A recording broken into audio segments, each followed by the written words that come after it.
Welcome, everybody. This is CPL Season 4 Power Rankings. I'm joined by Breadpuddingofficial today. Say hi. Hello. Today we're going to go through everybody's teams. Everybody drafted incredibly well, so this wasn't exactly easy to do. But up first, in number 16, we have Old Rum. What do you think of the team, Brad? Overall, I think it's a really, really strong team. I really like the synergy between these mons. I love the Dragon Fairy Steel Core. I think it's really, really amazing. Heatran Tapu Fini is an amazing pair, in my opinion. I also like Como as an S tier. It's pretty underrated, but I think it does a lot of work. It could be a defensive mon, offensive mon, just a mon that's like an S tier that has like a lot of like versatility of the best S tiers in my opinion. I also really like the sticky web support on this team with Orbeetle for like stuff like offensive specs Heatran and Palm Mine Feeny and just like stuff, just like things in general. I also like Weezing for Toxic Spikes because I think whittling down all of Orum's team. I mean, whittling down the opponent's team is gonna be super important for Orum's team. I just think that like he has all the hazards he needs, and like his team is a little bit like all of his threats are on the special side, which I find that is like a really like big disadvantage for his team. Yeah, I have to agree. Like, sure, Komodo as an S tier with Clangorous Soul accessibility, that you have to time that. You can't do it in front of things that kill you, and with this thing's typing, it's kind of hard to do unless you sub first or do the timing. Heatran being times 4 weak to ground when the rest of you've got 3 levitators. But if you run into a mold breaker mon, this team just kind of just falls apart. Yeah. Except for Moltres Galar. Orbeetle, amazing for screens and for sticky webs, but its typing as well brings another weakness. You're going to have to run bulk on it just to get the webs off, which isn't exactly a bad thing because it also gets access to agility, so it can be a weakness policy threat on its own. But this team's going to have to run more bulk to be successful. One thing I find interesting about this team is Weezing gets neutralizing gas. So say this matches up against a terrain setter team like Rillaboom, for example, it's not going to get that grassy terrain. But it leaves it prone to just getting one shot by the high horsepower in return. Yeah, but Weezing's also really bulky, but it is still going to take a lot by that high horsepower and pace, but it's not good enough to kind of like recover that health. Another thing I really find interesting about this team that is a really like kind of like really turns me off for his team is Orum's highest physical attack stat for any mon is Como at 110 base attack, which I think is like super like very iffy in my opinion.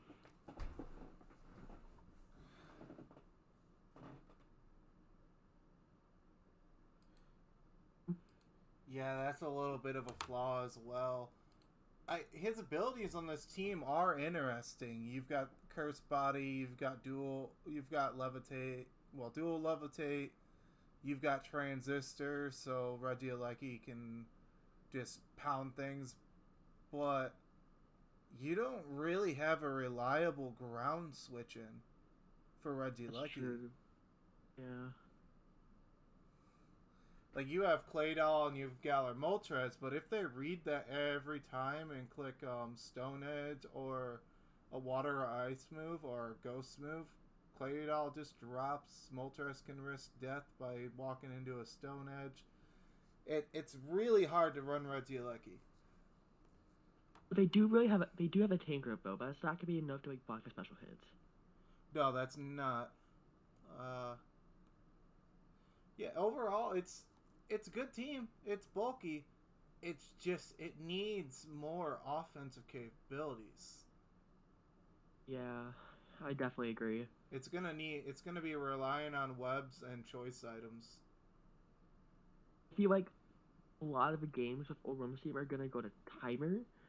So that's why with this team I would probably suggest I would definitely stress doing like but Friendly chess timer, comps. because this team is super super fat, and it's just like super really it's really really passive. This is a team that you would normally use if you were in a lane required league to combat Ubers. Yeah, exactly. But yeah, that's number 16. Are we ready to move on to the next one? We are. Let me. I have it hidden behind this one. Let me. I'm just pulling up their chart. All right. In 15th. Let me find old Rum. We have Firemaster MT. For some reason, I could not fit his entire name in here. Yeah, he has a very very long username. Well, that's not the thing. I kind of forgot about the MT, but I think it looks better as just Firemaster. Yeah, it looks more fierce. It looks more aggressive. But we Okay. the one thing that stands out the most for me on this team is a fatal flaw that I see it as well. I definitely see it as Coco well. Corviknight. Hmm. And you really, the only realistic thing stopping that is Lightning Rod Rhyperior from a Choice Specs Mon coming, or a Scarf Mon coming in, especially with Rising Voltage, is just going to shred this team. Coco's not going to take that Rising Voltage very well unless it's Assault Vest. Electric barely resists electric. That is a problem. Sure, Rose Raid's going to resist as well, but it's not going to take a rising voltage with terrain boost at base 195. A lot of this team's not gonna like it. I love that he has Sheer Force Tauros. That thing really hits like a truck. Especially with Body Slam. That's like base 140 every time it hits, which is incredibly strong. I love the Marvel Scale Melodic, but that's going to be a double-edged sword when using with Tapu Koko's terrain. Arcanine, phenomenal for teleport and intimidate spam, and just get your make them switch, teleport out, and then bring in a counter for momentum. But there is, yeah, this team just does not like ice at all.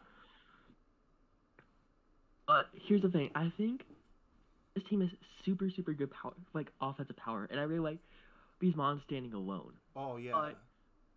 But the problem with this team is, what besides Corviknight switches into an Earthquake? That is another thing. Marvel Scale Melodic's the only thing that's going to reliably take it. Yeah, but there's so many teams that have access to Stealth Rocks, Spikes, things that can chip down my Melodic, and if it can't do that, Corviknight might want to roost. I mean, Corviknight might want to come in, but if it roosts, it's very, very vulnerable to Earthquake. Yeah, that's true. If it has any damage and it's forced to do that, it's just gonna. I do like the Deblade though. That's spicy, especially with Shadow Sneak access. True. But even then, the double-edged sword, no pun intended, is no guard.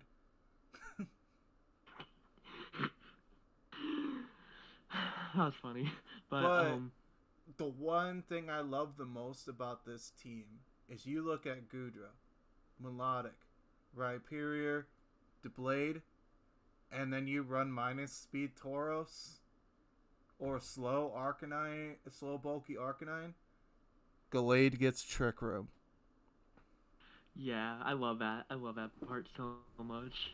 Like he could catch somebody off guard and just slap Trick Room on this team, and then just go to town with Rhyperior, because even Gallade gets Destiny Bond. You Trick Room, you kill yourself, Rhyperior comes in for free. It's literally that simple. And you take a threat with you. Yeah, I find that really, really amazing. I think Glade's definitely gonna be kind of like the glue that holds everything together. I think it's definitely kind of like there is a lot of physical attackers. I think Glade is just definitely gonna be Yeah, it. I think Gardevoir, no, I think Glade is definitely good, but this may be weird to say, but I actually think Metapod actually fits very, very well in this team for being a mean pick. it's just gonna sit there and spam earthquakes. Yeah, exactly. And Fire Mash needs something to just kind of like switch into an Earthquake and kind of be like a sack a little bit to get like a clean switch into like something like a Weakness Policy Rhyperior or like a Tauros or an Arcanine or something And that or Goodra to kind of like clean up the rest of the game. I think I know what he's doing with it.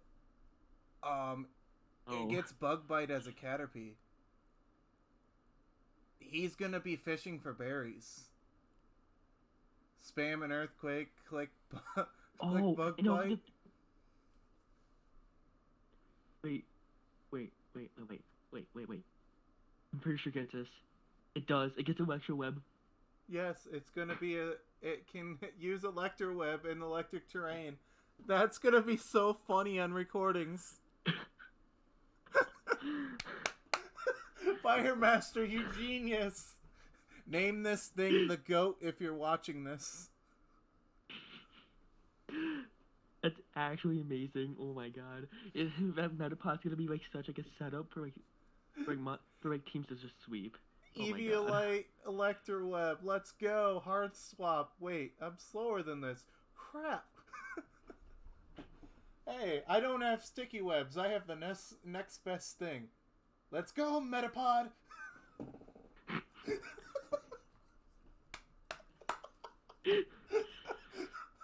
Metapod and then curse Tauros to sweep with everything else.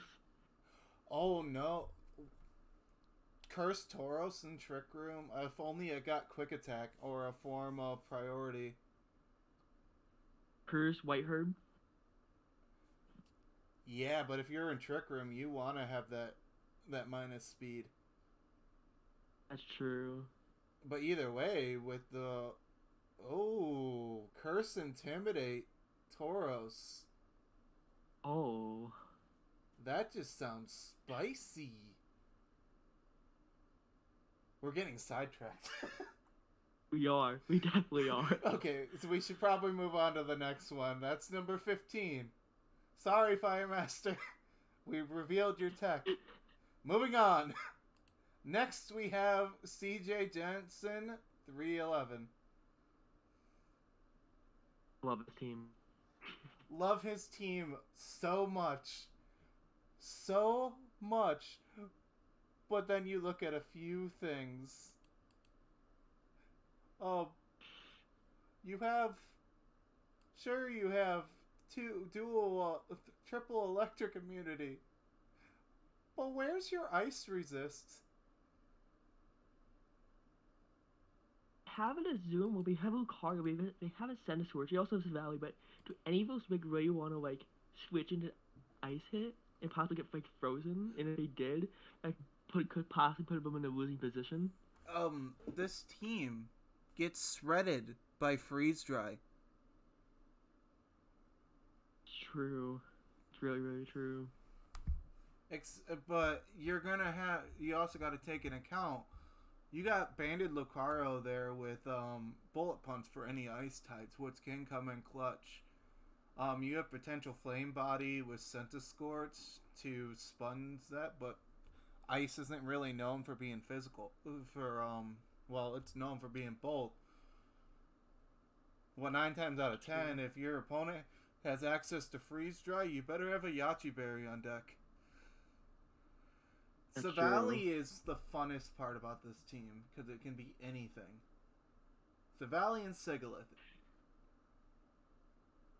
Magic Guard Sigalith is something you never should sleep on. True. It's bulkier than Alakazam, but it's like 20 special attack base less. But it makes up for that in bulk. It also gets cosmic powers, so it could be super super bulky, and run like kind of like a rip off like um Swoobat and run like Grassy Seed and kind of like cosmic power and kind of like swoop your opponent from there. What is it? Magic Skin makes the accuracy of status moves 50%.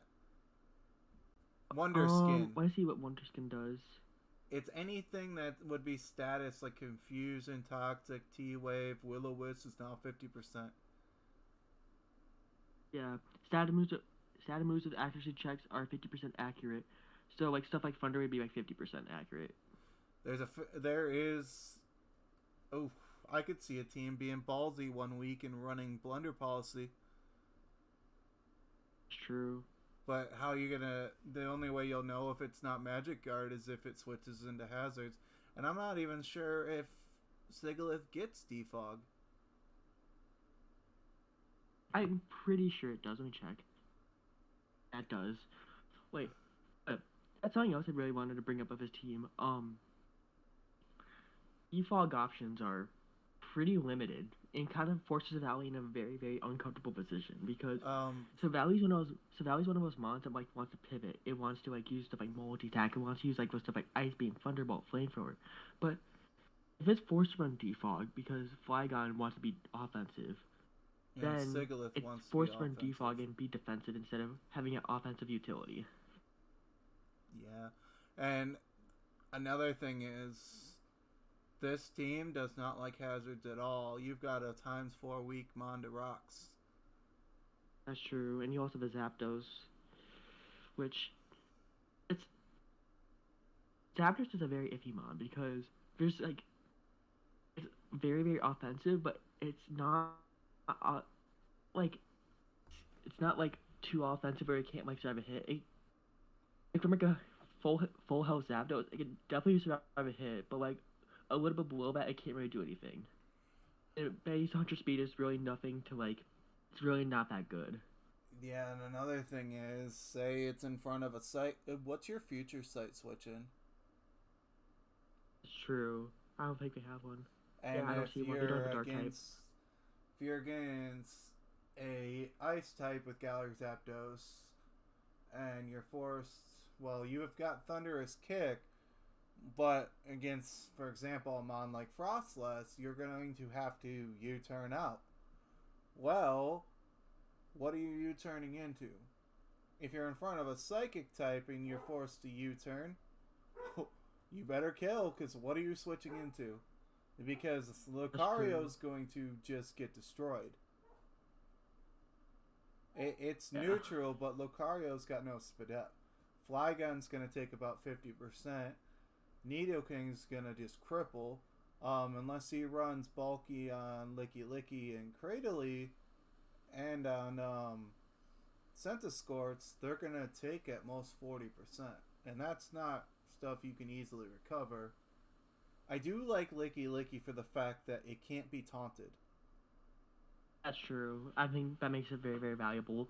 And I think this team is definitely want to be like, definitely want to wish past for his team, especially for something like Nidoqueen and stuffing like Savali, which doesn't really get reliable recovery. Stuff like Inzumro to kind of like take that like belly drum pressure off if it gets below 50%. I think it's really good for his team. Oh yeah, the wish pass into Zumaro was exactly what I was gonna go to. He does have screen setters, so nerfing the damage for potential. Well, I don't know if he can do it enough with light screen and reflect, but even with this team, weakness policy Flygon could be a thing unless he runs into Ice Shard.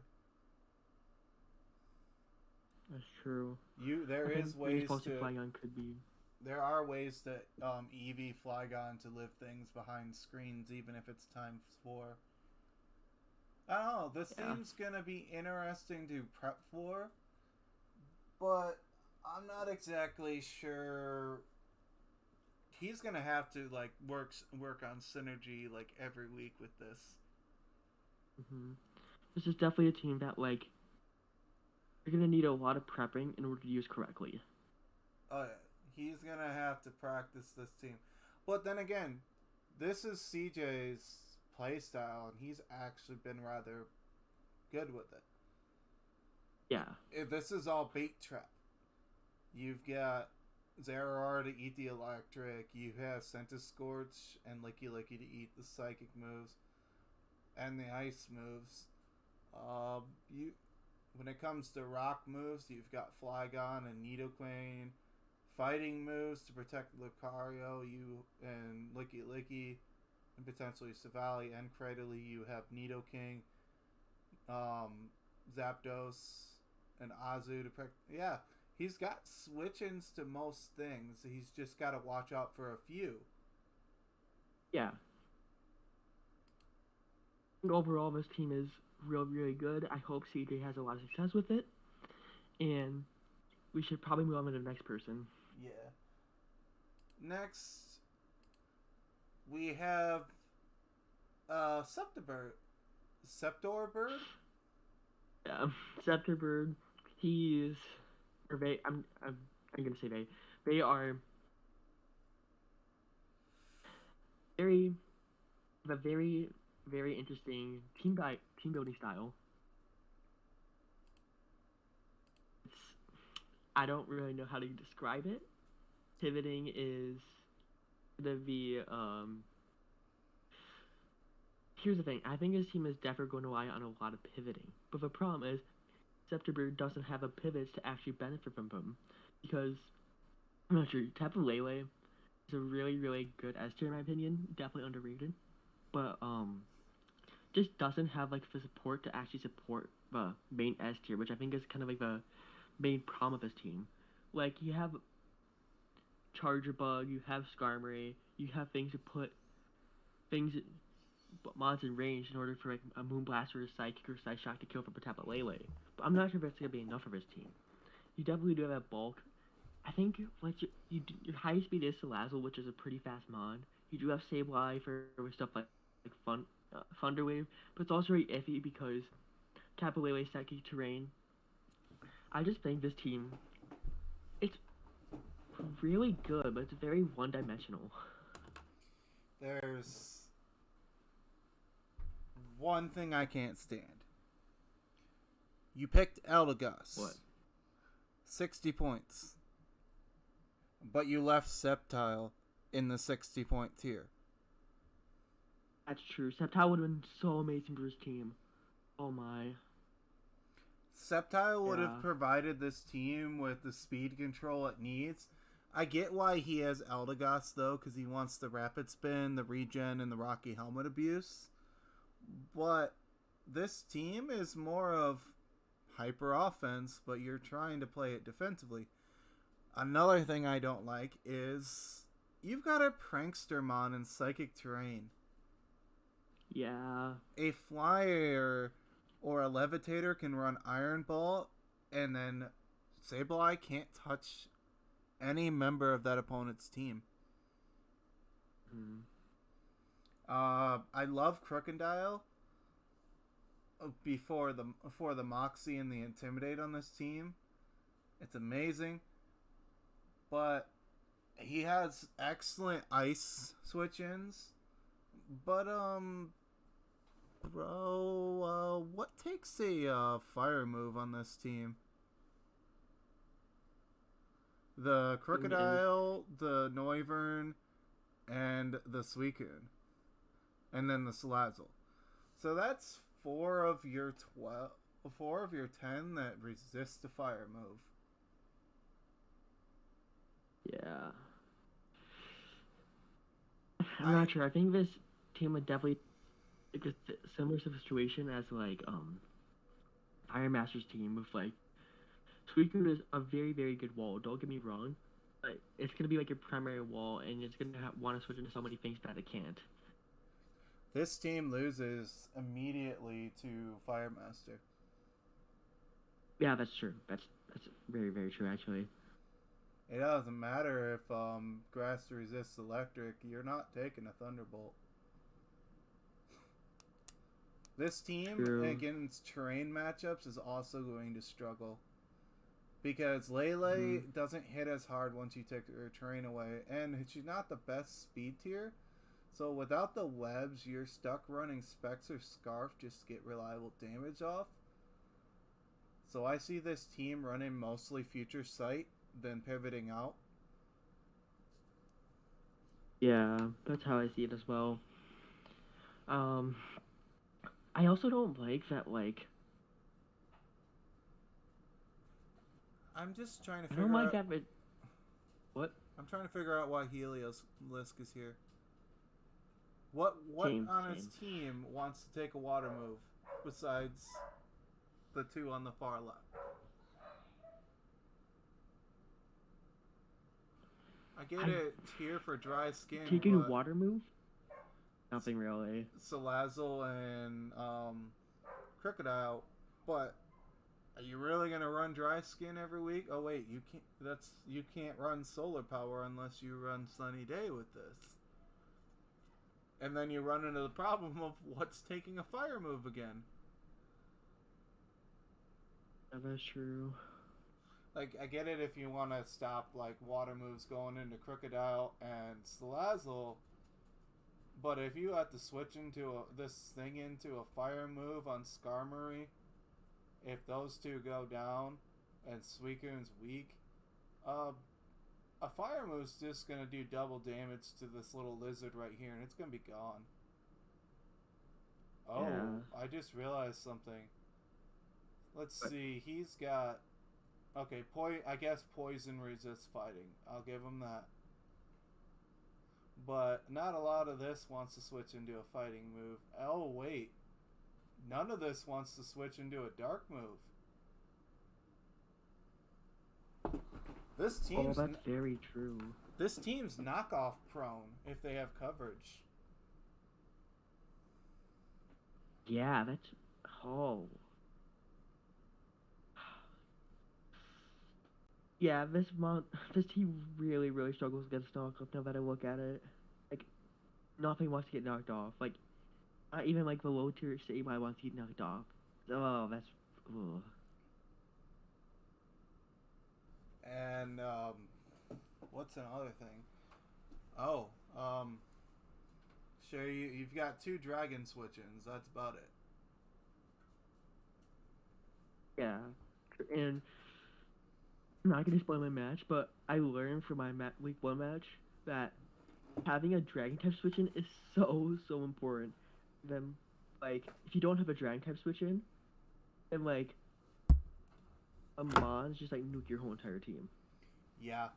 Um, Suicune may be bulky, but it's not gonna take a max offensive dragon move unless you're forced to run bulk.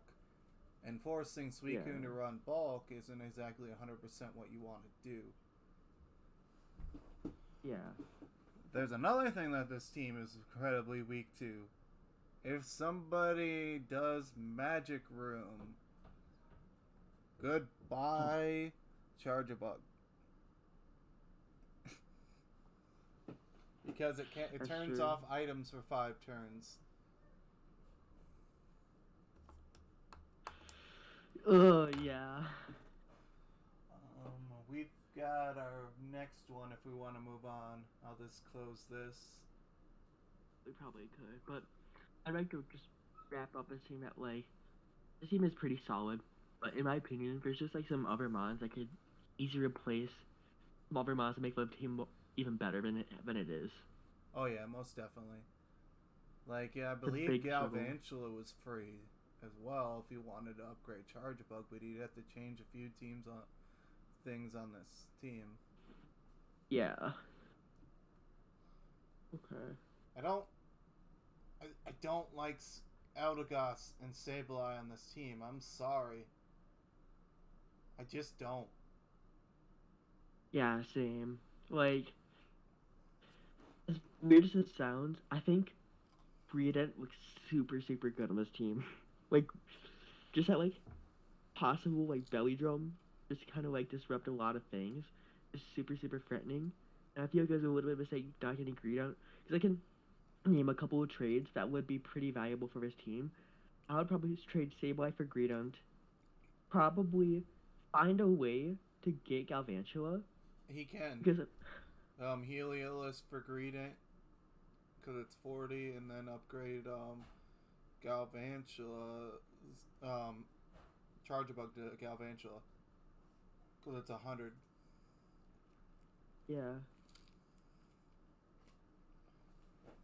There's a way. yeah, there's a way. Yeah, we should probably move on to the next one. Trying to find I his. think we have Banny next, right? Yeah, we have Banny. I'm just trying to find Sceptibird to close it. Alright, here's the most interesting one. Oh, I love Banny's team.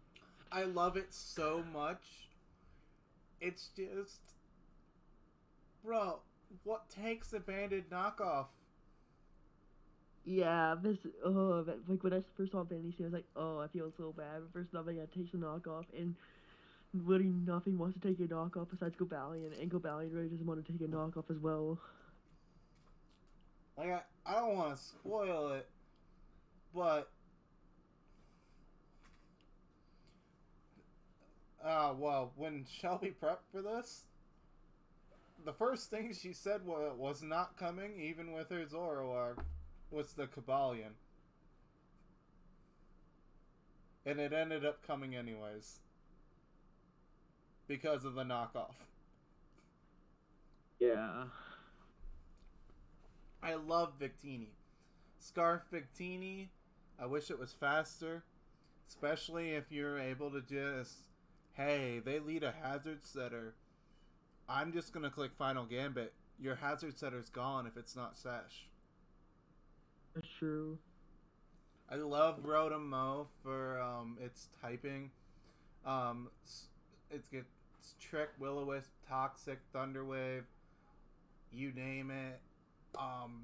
You can bring this in on teams that like to set up and trick them into, like, say, a Shell Smash.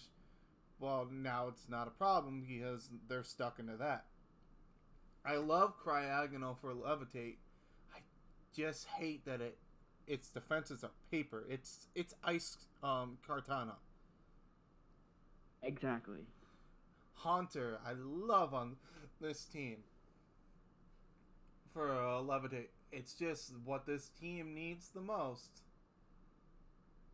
is a grounded poison. That's really, really true. I think there's a bunch of grounded poisons that would probably be really good. But they also need a ghost type, so like it's a pretty iffy situation. Yeah, but sure, they got hazard removal galore. They got Rapid Spin and Hitmonlee. They've got Deep Fog and Hydreigon by transfer. They've got Rapid Spin on Cryogonal. They've got Defog on Torn and Rotom-Mow. But that also is a double-edged sword, because if you're forced to run heavy removal and boots, and bulk, how are you doing damage? It's a very iffy situation. I love Porygon 2 on this team. Just sponge hits. Yeah. Torn's amazing as far as one of the fastest momentum in the game besides Zeraora. Hydreigon is just a monster with a scarf, but if it's outclassed by things that are faster than it with a scarf, and God, I'm looking at this and I'm like, what's the ice type switch in? Like, this team also does not like freeze dry. This team doesn't like fairies at all. This team loses a freeze dry 100%. Besides Gobalion, and that forces Gobalion into a situation where it has to run items like Assault Vest instead of like running something like a Life Orb, like a Choice Scarf, Choice Band, or even Choice Specs. And yeah, I'm just gonna quickly throw out there, I don't like go fairy on this team. I think something like just tier 5 Wigglytuff. I think something like Wigglytuff would have been really, really amazing this team because it could actually suck up a knockoff. Oh yeah.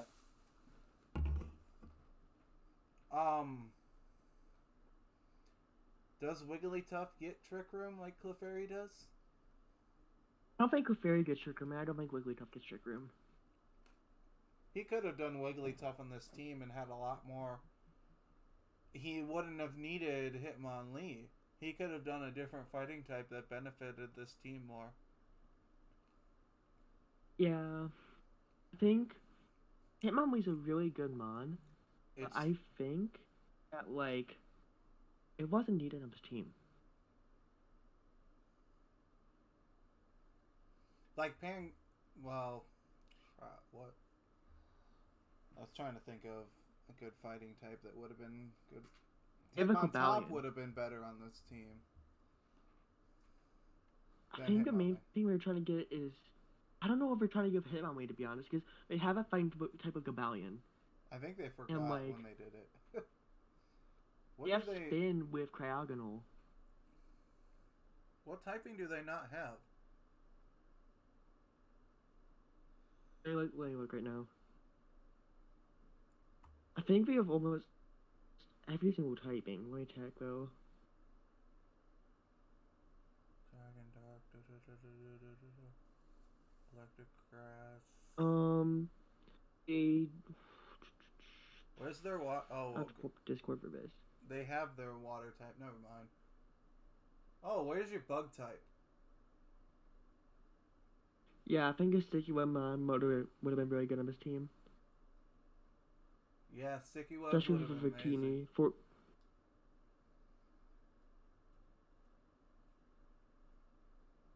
Oh, his team seems interesting.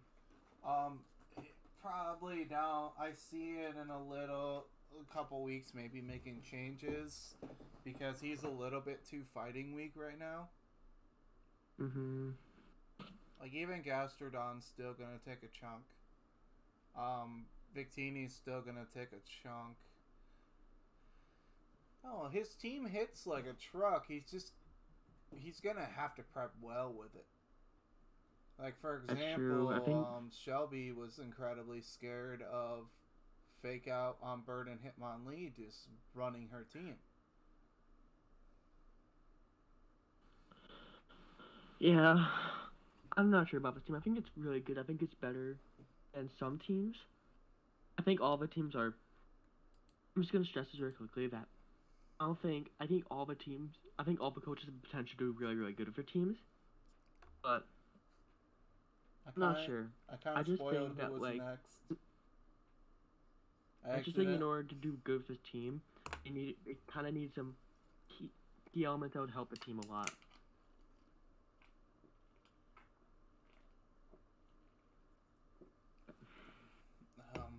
Yeah, I kind of accidentally clicked the next person, so they got a half second of who's next. Yeah, that's fine. But I have nothing else to say about Banny. Same. Okay, let me, I'm gonna pause and let that sit there for a second. And let everybody soak that in and trying to figure out what these are.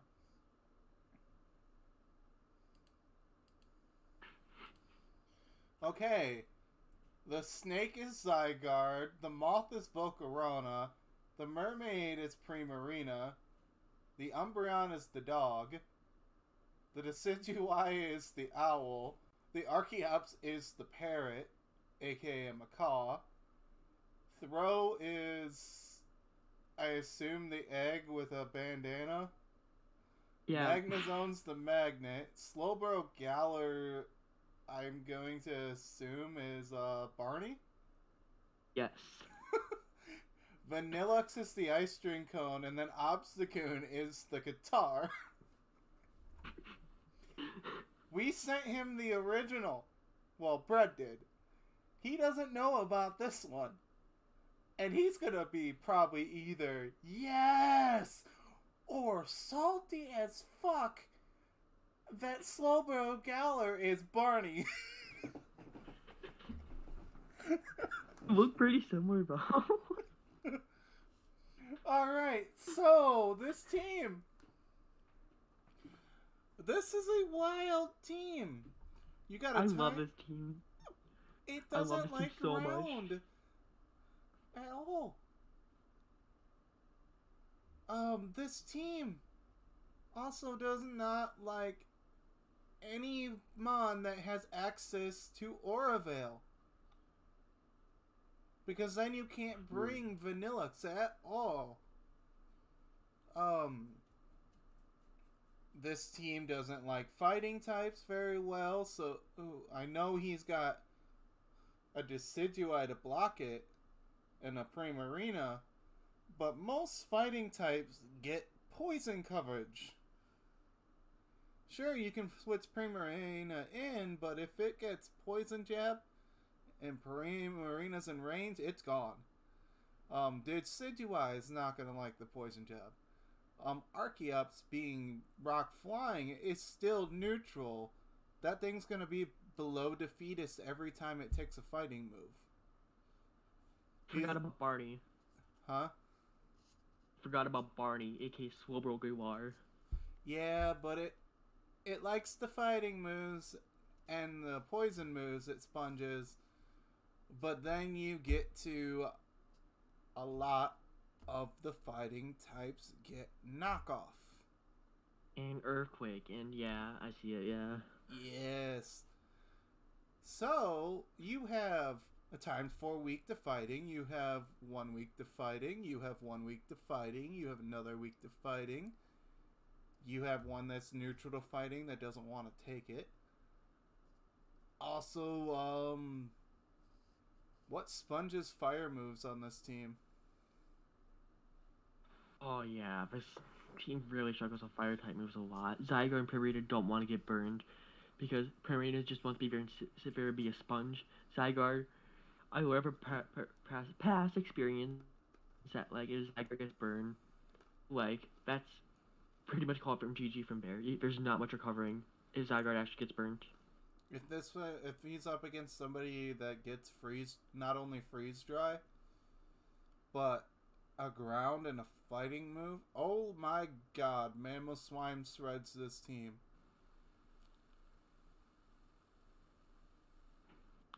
Sadly, I don't face Trolling Master. It's gonna have defensive switch-ins, it's gonna be fine.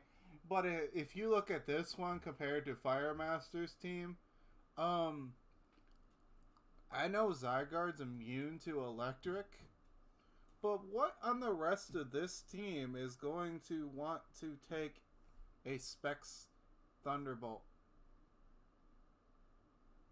True.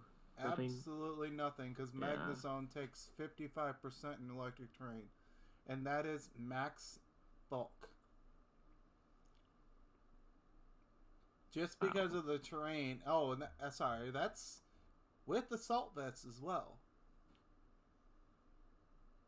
Coco hits like a truck. That Nature's Madness against this team. Oh. Yeah. Nature's Madness, Super Fang, Hazards against this team. Let's see, you've got 2 Defoggers. I'm not sure if Volcarona gets it. No, it gets it by transfer. Defog, but it's never going to want to run it. Never. Ever. Unless you run a defensive Volcarona, you never want to run Defog on Volcarona. Like, this team, it's going to be heavy relying on the top 4. Which is Zygarde, Volcarona, Primarina, and Umbreon. And then the rest are going to be fillers for switch-ins.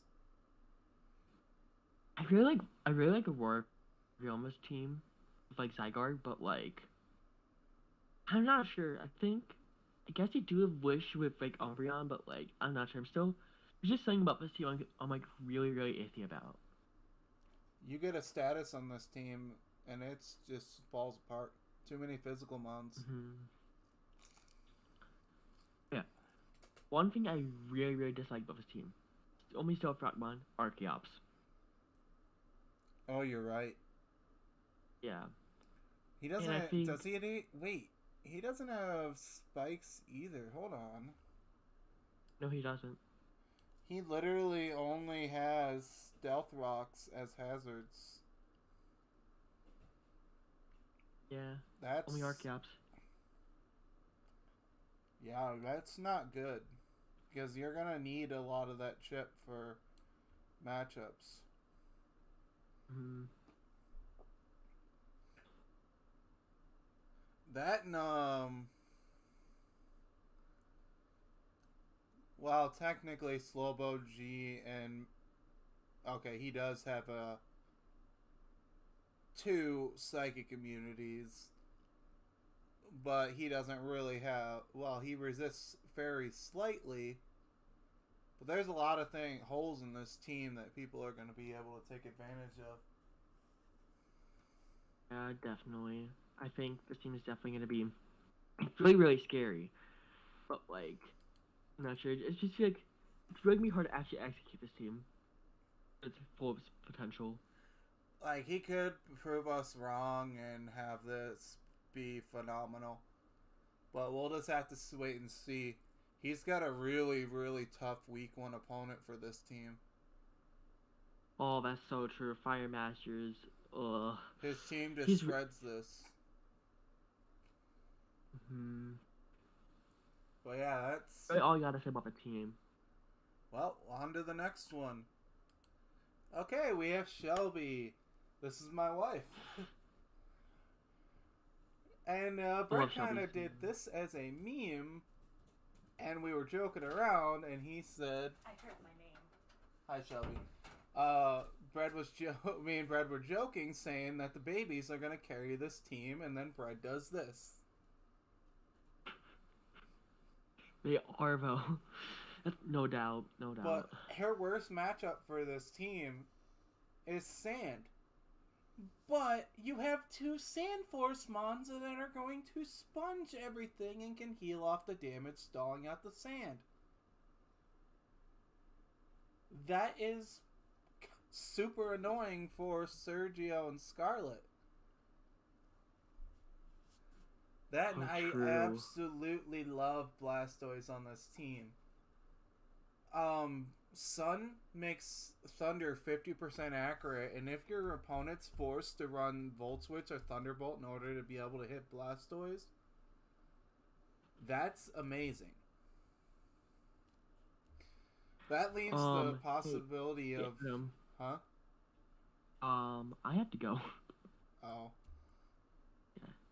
Will you Is there be a chance back? you could do some rest on your own? Yeah, I can do the rest of this on my own. Sorry about that. Oh, no, you're good. We got halfway, so that's fine. Yeah, sure. Yeah, Alright, everybody. Bread's got a dip. It'll be me from here on out. Let me just close that. Alright. Is there anything you want to say about your team, Shelby? Besides, you have Little Pete's the Dream there.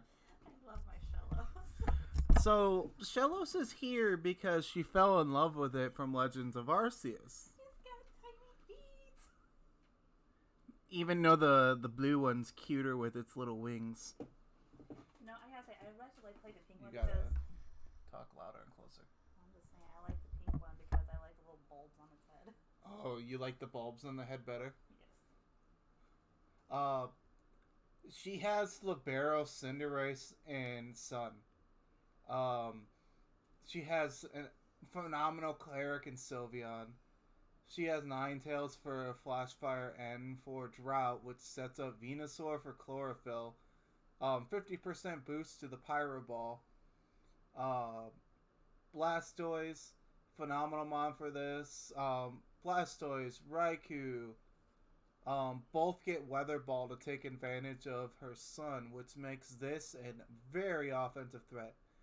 She's got massive bulk in her Dusknoir to be able to just sit there and sponge hits and even turn the tide, because there are modes of this team where she can even excel in Trick Room. Because Dusknoir can set that up, and even if Dusknoir dies, if there's Trick Room teams left, well, now you got to deal with Little Shellos over here. You got to deal with potentially a Spec Sylveon just clipping Hyper Voice and just chunking everybody. You've got Slack Off, Yawn, Stealth Rocks, Toxic. All this abuse in the tiny little hippo. And these two little tiny shits can just sit there and just be annoying and break teams on their own, allowing everything to come in and just start punching. Bisharp. Holy crap. Unless you have priority that outspeeds this, like Rillaboom Grassy Glide or Mach Punch on Hitmontop, as long as it's faster, Bisharp can just swing away at things with Sucker Punch. This also gets access to Stealth Rocks, which is amazing. But what I love most about this team is the offensive pressure it brings, and I didn't know until probably a few days ago that this thing gets Scary Face. You bring this in on a fairy, it wants to switch into something that's super fast. You click Scary Face, and now that switch in is slower than your Bisharp. Which means, if it's weak to dark, knockoff from this thing just utterly obliterates it. Without hesitation. She's got Zoroark, which is the main reason why she drafted this. Because she wants to play Hide the Fox. Which is incredibly annoying to mock against, especially if she disguises it as the babies. Super annoying. She's got Wish past the healer team. She's got Sleep Powder on Venusaur. But the thing I love most about this team, besides the rapid spin potential on her Blastoise, is, okay, you see this team, you want to set hazards against it. Well, Boots Cinderace says, hey, it'd be a shame if I just court change those to your side of the field. Now it's your problem. And it's not a fun one, especially if you're incredibly weak to rocks yourself, and there's sticky webs. Which also, you don't want to set sticky webs on this team because of Defiant Bisharp. You give that thing +2 a special attack, +2 attack, Sucker Punch is just going to wail away. Without any hesitation. Raikou, phenomenal electric type, gets Scald. That is massive for fire types, rock types, especially ground types that want to switch in this unless they're water absorb, to just check them on switching. This gets access to Toxic, Volt Switch, Calm Mind. This gets access to Screens. Gets access to Substitute. All in all, with her team, with the bulk it has, it's thicker than you think it is. And it's, sure, they share weaknesses, but for a Sun team in my wife's playstyle, this is hard to prep for. Her week 1 opponent did not have fun with the Blastoise today. Spoiler alert. You know what I love is that you gave a reason to like why all this Pokemon's good, but when I was drafting it, I was like, this Pokemon looks cute. I want to pick this one. Ooh, I need this type. I didn't have a reason behind my draft. I literally just like I just picked a Pokemon I like. And now you know her drafting style. She just gets things she likes, and then everybody suffers. Including me. I have to deal with her week 7. Yay. Alright, I'm gonna go back out and eat my food. Alright.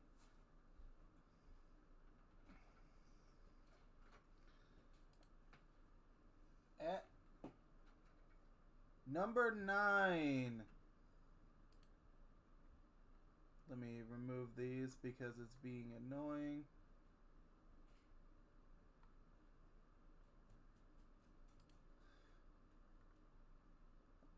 Alright, for some reason it wants to select the wrong ones.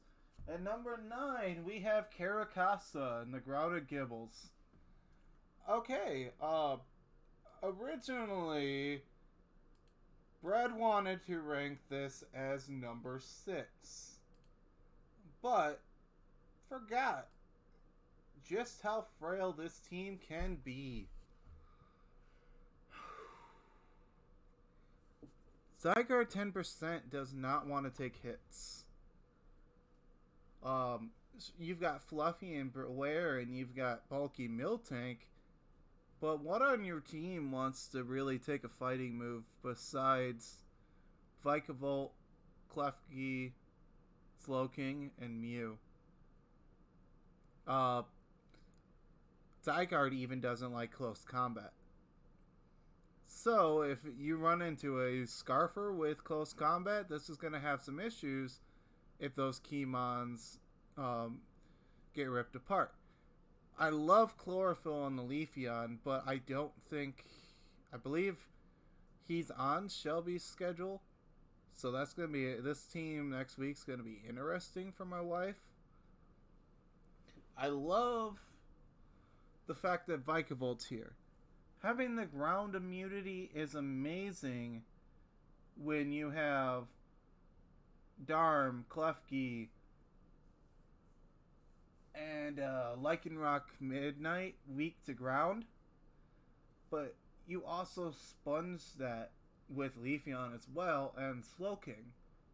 So this team's mostly going to probably run a lot of bulk and be offensive at the same time, but half of your team is frail. That's not exactly a good thing. But for the side that actually hits like a truck, this team makes up for it. Slowking, God, he had this last season, and it just is annoying. It's anti-setup, can run, Dragon Tail, Assault Vest, it's Regenerator, and just swaps out whenever it doesn't want to be there, gets access to Teleport for momentum.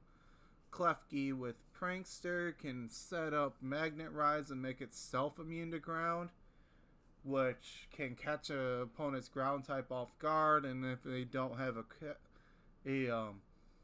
coverage for it, they're forced to switch, which allows Prankster Calm Mind to go off. Klefki can slowly become a nuisance. Miltank with Thick Fat sponges the fire type moves that this team's weak to via Vikavolt, Weavile, Klefki. Beware is weak to it because Fluffy takes double damage from fire type moves. Darm somewhat resists, but it's too frail to take too many hits. Mew can take them, but it's not exactly going to want to unless it's going to be coming in and setting up on that fire move. Zygarde, though frail it is, one Dragon Dance and this becomes a sweeper, especially since it has Iron Tail for fairies. Yeah, it's really fast and really strong, but against an ice type, you're gonna with Ice Shard, you're always gonna switch. And speaking of Ice Shard, we get to the main component of this team. Weavile behind webs. Good God. It's already fast enough, but if you have the option of running Adamant over Jolly, just for that extra damage with a Choice Band, this thing's going to be hitting like a truck. Same thing with Darm. If it's not forced to run that Scarf, Darm's going to be hitting like a truck. But yeah, he's got all these counters to fire types, all these counters to fighting types, limited switch-ins to dragon types via just Klefki. But all in all, this is pretty solid team. It fits Karakas's team playstyle very well because he likes surprise offense. Especially the Mew, which can be anything it wants to be. So that's just going to force prep on its own. So the people are going to prioritize Mew Then they're going to prioritize the Klefki, then the Weavile, and then the Darm, then the Miltank, then the Lycavolt, and then they still got to deal with the rest of the team. There's a lot of prep you have to put into with dealing with this team, which is incredibly annoying. I think I play Caracat, so I'm not sure. I'd have to look. I don't feel like pulling it open. But Caracat is number 9. And then we get to the interesting thing. For some reason, Bread put me dead in the middle.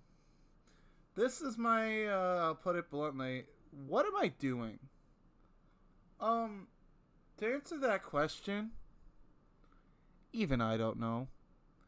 This is a toolbox that is decided by weekly matchups. Plain and simple. I have Beast Boost Celesteela with access to Automize. I have Prism Armor Necrozma with access to Dragon Dance and Automize, so I can be physical or special. I picked up Ditto because I don't want people taking my Necrozma or my Celesteela. Runerigus is just here to be a fat physical wall, which is fun. Grimmsnarl's here for Prankster Screens, access to Sucker Punch, and there are a few interesting sets you can do with Grimmsnarl that people don't know about.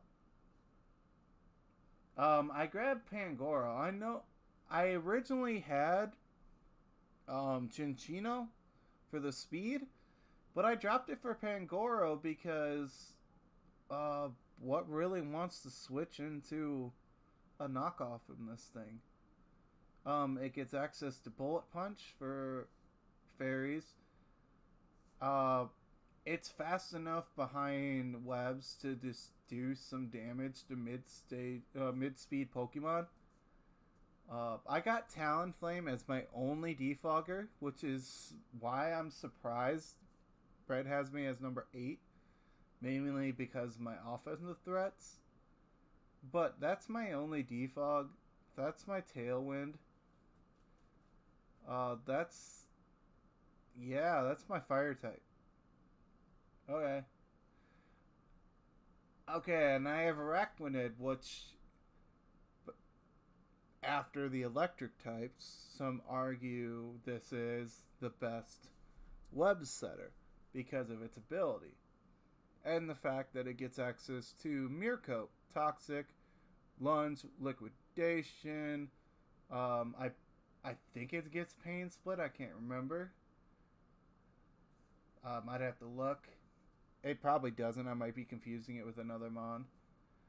But yeah, this thing's thick. It takes electric type moves better than you think it does, and then it just one-shots them back.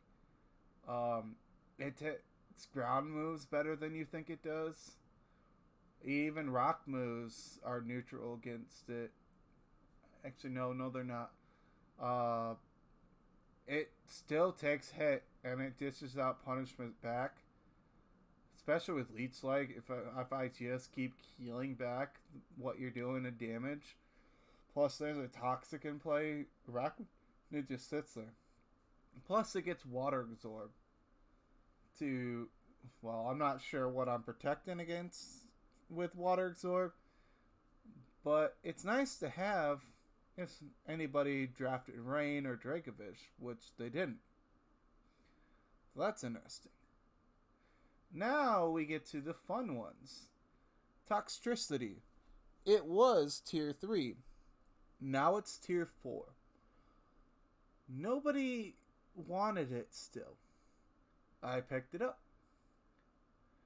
It has the option of being special with Punk Rock, or it has, if depending on the form, like the one on the screen, has the option of shift gear and physical coverage. It may not be the best, but it's a surprise factor.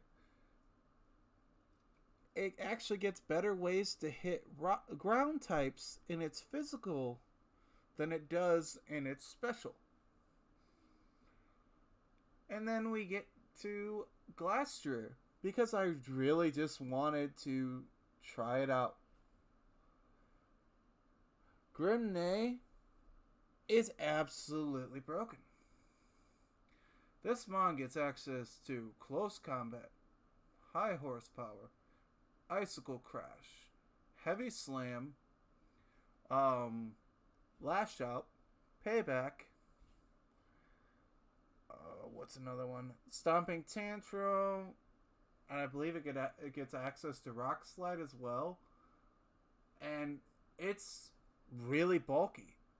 You slap an Assault Vest on it and it just chews, forcing your opponent to hit you on the physical side, which your physical defense is way, way, way higher than your special defense.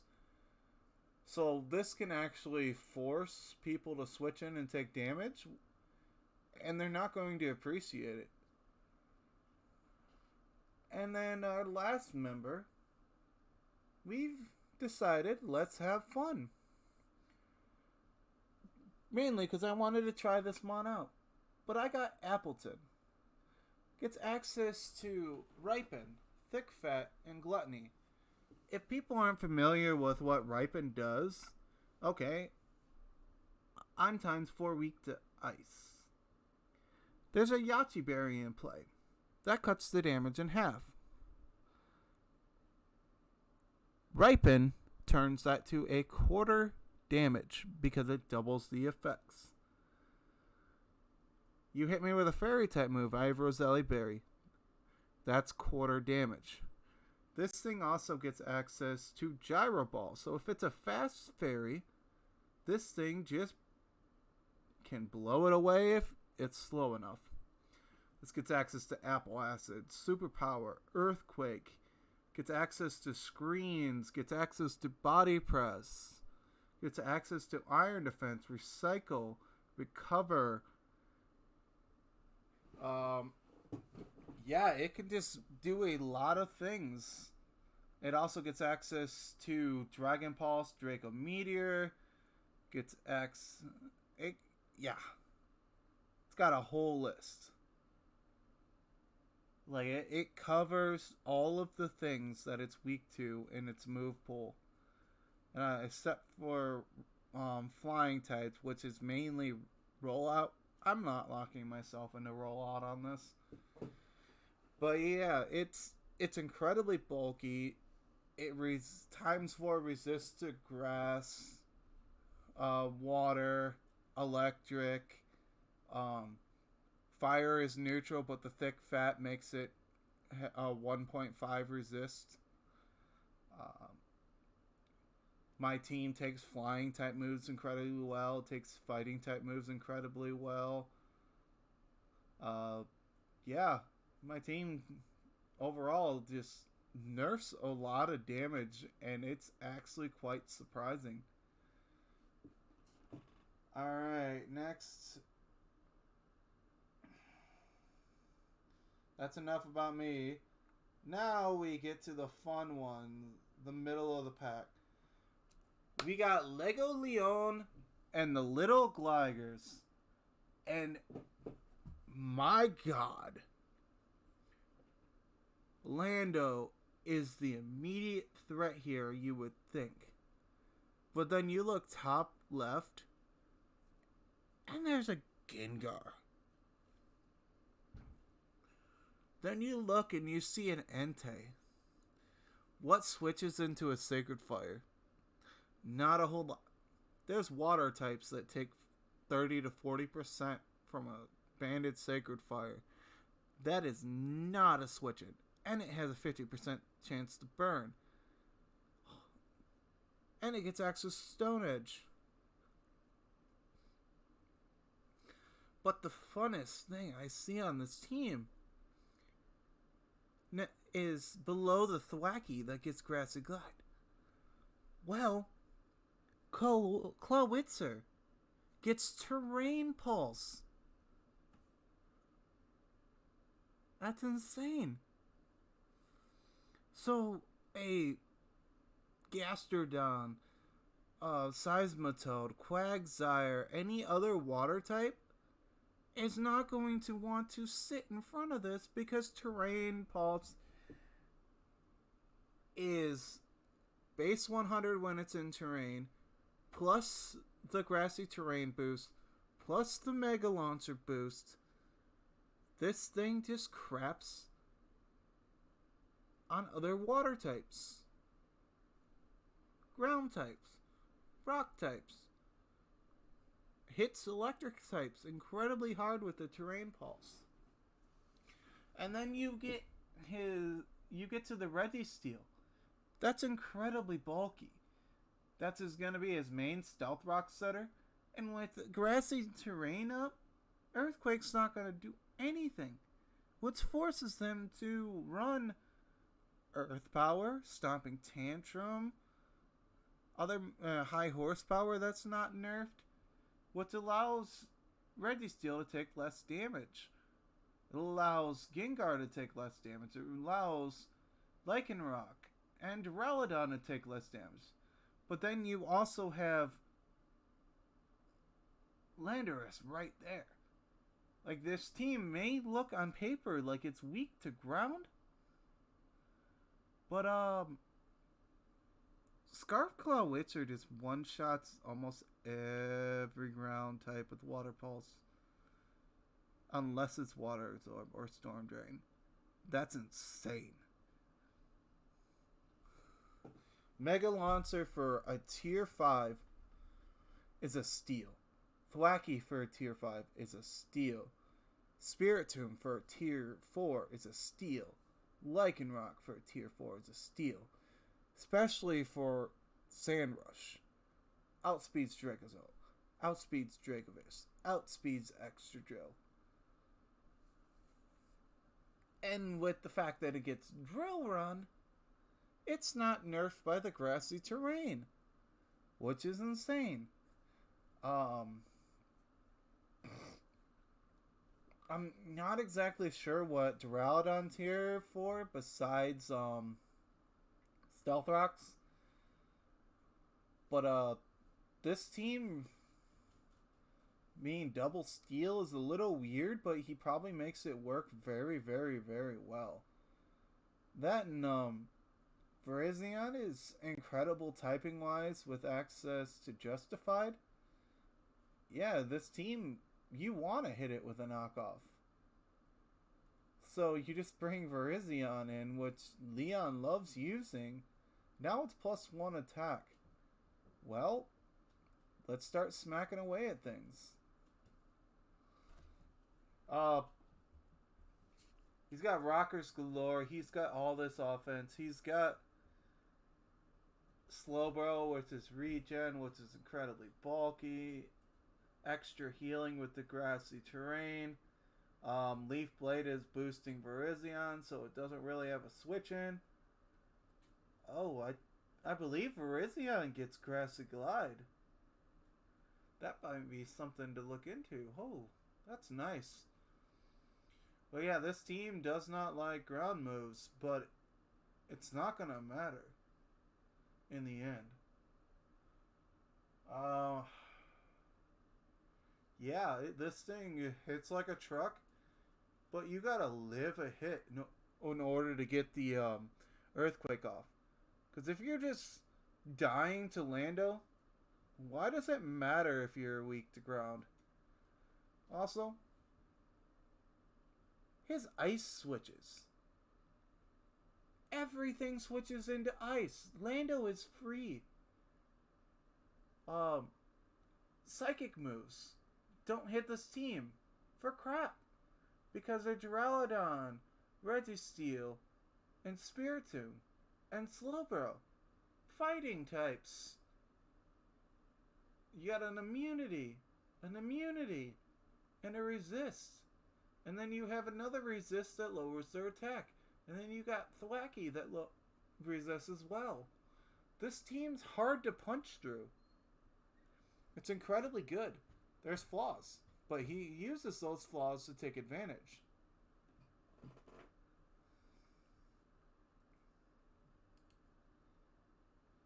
next,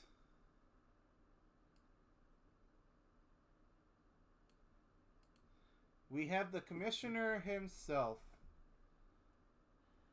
at number 6.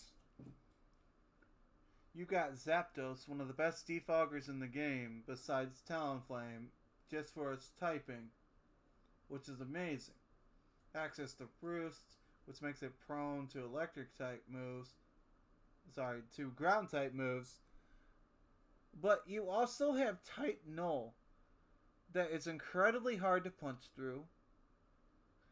You have Aromatisse, incredibly hard to punch through. Zapdos, incredibly hard to punch through. Armaldo, that thing sponges hits as well on the physical side, not the spit F wise. Incineroar with Intimidate can be incredibly annoying. But for his special walls, he has Type Null, Aromatisse, Espeon, and Dragalge. His physical threats are Incineroar. Even Ferrothorn can be. But mainly this is here for hazards. Mamoswine hits incredibly hard with Earthquake, Ice Shard, Icicle Cross, Knockoff, Superpower, Iron Head. Yeah, it hits like a truck. You've got Parting Shot and Incineroar, nerfing attack. You can Parting Shot bait right into Ferrothorn with Iron Barb's Rocky Helmet if it's a physical mon. And now they're taking 40% from the hitting them with contact. Amazing. Urshifu Rapid Strike. This is a love-hate relationship. I love that it crits. I love that it's water type. But if it wasn't for Ferrothorn being here, this team wouldn't be ranked what it is. Because now he doesn't have to worry about protective pads as much. And mons like Ferrothorn, Garchomp. I don't think anybody got Dredagon. Killing this thing from its own move. That being able to crit through everything, and then this thing's ability to hit through Protect, Detect, Spiky Shield, King Shield ignores it, is amazing. Its coverage is amazing, having Thunder Punch, Ice Punch, Poison Jab. I believe it gets Iron Head. This gets access to Bulk Up. I believe it gets Zen Head, but I don't feel like looking it up. He's got a lot of hazard removal. He's got 2 Wish Passers. He's got an incredible bulk mixed in with this. So this is like Lego Leon's team, except there's not one massive ground weakness here. But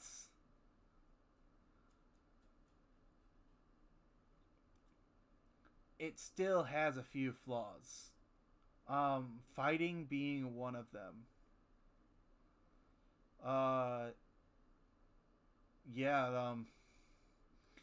Bug Rock still takes neutral from fighting. Still, it's not going to want to take those hits. Aromatisse sponges fighting, but if all the fighting types get Poison Jab, which your immediate switch in is going to be Dragalge to stop the poison move, or Ferrothorn to stop the poison move. But you're not going to want to switch either one of those in on a fighting type that's faster and also gets access to an ice type move as well in Dragalge's case. So this team's going to be heavily reliant on pivoting to get Urshifu in for free. And then if Urshifu's threatened, it U-turns out. And then they start the whole cycle again. Oh, I forgot Rotom's ghost type, so it also is another fighting immunity. But the only one. Trying to think of what ghost is. This team doesn't like Dragon very much. At all. Romatisse is not here. A Specs Draco Meteor or Banded Dragon Claw or a good fire type. Just choose this team apart. I know Zapdos is electric flying, but it's not going to want to take a fire type move.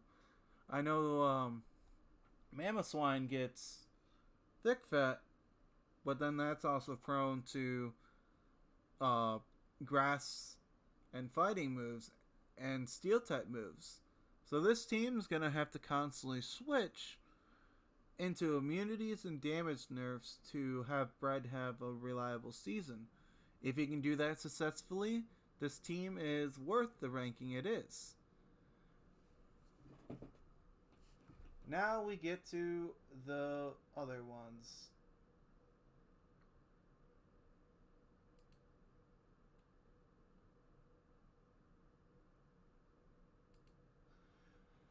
Ranked at number 5 is DD12345.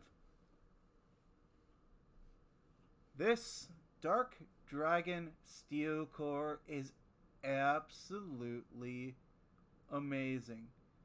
There's limited weak points in this entire team. Mandibuzz, weak to electric and ice. Okay. I've got a Metagross. Now what? Mudsdale, weak to grass. Water. Grass and water and fuck, I can't remember. Grass and water gets nerfed by Tentacruel. Gets nerfed by Tangela. Gets nerfed by Metagross. But the main reason why this is up here is Dragapult. Dragapult is incredibly hard to deal with. And then you look to the right of it. Dragapult does not like Sucker Punch. It does not like Knockoff. Well, you got Terrakion. The hardest hitting of the deer on the physical side. And incredibly fast. This thing chews the Knockoff. It's +1 attack. Now it's a problem. I love Bolton being here. 190 speed at level 50 with access to Nuzzle can just cripple teams. It gets access to Strong Jaw as well with Ice Fang and Fire Fang and Play Rough. It can just hit things hard with its coverage. Raboot's here. Incredibly fun. Can be 13 out of 18 types. I don't believe it can be ground type yet because it doesn't get... Actually, it might get Mud Slap. I'm not sure. But I think only Cinderace gets Scorching Sand. Which is amazing. This gets High Jump Kick, Gunk Shot, Super Fang. If it really wants to be annoying, it can just chew your HP in half. It can U-turn out. Gets access to Bounce, I believe. Tentacruel, his Rapid Spinner, is incredibly bulky. Doesn't like a ground move. But then you have an immunity in Mandibuzz. And then you have Tangela, incredibly bulky up top.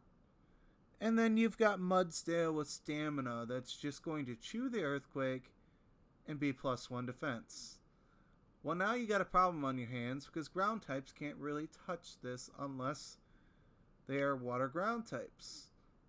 So, Mudsdale can just sit there, throw out free rocks, it can Iron Defense or it can Body Press the switch in for extra damage. That, and it also gets access to Rock Slide, so a flying type isn't really a switch-in. It hits very, very hard for no attack invest on it, which is absolutely insane. And then we've got Porygon Z with adaptability. Nothing wants to take a tri-attack from this. There are dark types and steel types that take a massive chunk from tri-attack, and they risk being burned, paralyzed, or static. Burned, paralyzed, or frozen. That's amazing. Access to agility, access to Nasty Plot, can sweep on its own if you're able to set it up. It's an absolute nuke. Then you got Tangela up there. Tangela gets Sleep Powder, gets Regenerator, so we can just keep swapping in and out, getting its health back. Gets access to Knockoff, Leech Seed. I believe it gets access to Earthquake as well. So this mon's just going to be incredibly annoying, sitting there sponging hits. And then it's just going to swap out, get its health back. Cool. You got to hit it with a bug, fire or flying type move. Well, in comes the Mudsdale. In comes the Mandibuzz. He has switch-ins for practically everything. This team hits like a truck. He has access to Tailwind, Defog, Foul Play, and Mandibuzz. Access to Toxic and Roost. Mandibuzz can break teams on its own. You soften up a team, Dragapult comes in and just clicks Dragon Darts if a Fairy or a Steel type is gone. And that's it. It's as simple as that. This team just punches. But one of the other threats in this team is Belly Drum Slurpuff. That alone, unless you have a Pocket Scarfer, can just rip teams apart if it has the right coverage. This team wears down, and you time the Slurpuff with a Belly Drum, and it's still alive with Play Rough. It's Play Rough, Facade, and Drain Punch. It's just gonna kill you. There's no way around it. But yeah, that's why me and Brad did DD 1, 2, 3, 4, 5 as team number 5. Because this is incredibly hard to deal with. And I'm glad it's not on my schedule.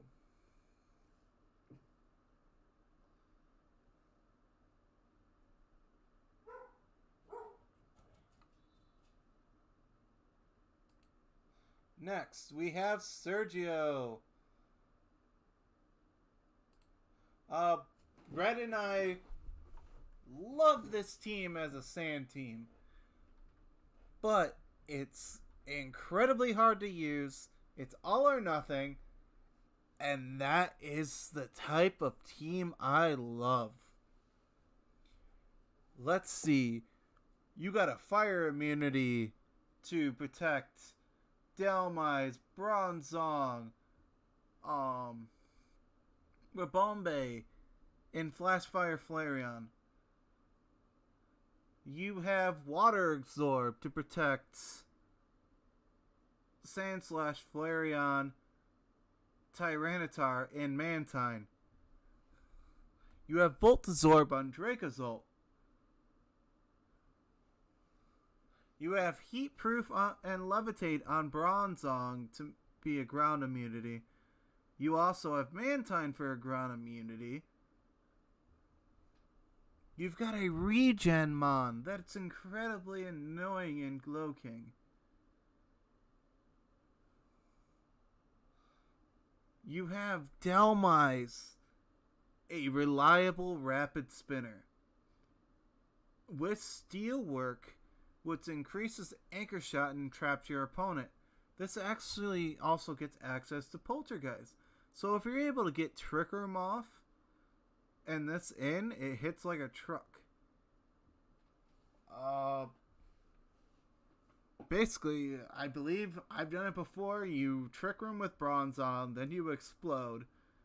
Now Dalmise comes in with a choice band and just starts hammering everything that's not a normal type. That's pretty good. He's got Sand Rush in Sand Rush, Stealth Rocks, Rapid Spin, Knockoff, Earthquake, Stone Edge, Rock Slide, and Sand Slash, which is a nice little mini sand abuser that's incredibly bulky.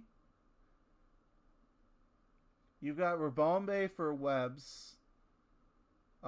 It's immune to secondary effects, so say it's Mystical Fire, it's not going to have its attack lowered because of shield dust. Dracoville also gets access to Sand Rush. Bolt Beak does double damage. Electric types hit things harder than... just as hard, well, I would say a little bit harder than water does. But realistically, it doesn't like ground types. But you take care of the ground type, you just spam Bolt Beak for free with a choice band and sand.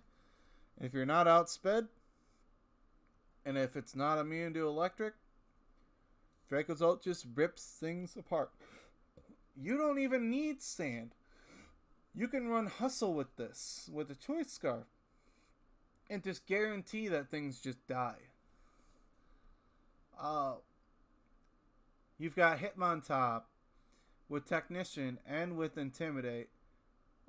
Access to Bullet Punch, Mach Punch, Rapid Spin, Fake Out, Close Combat, Triple Axle.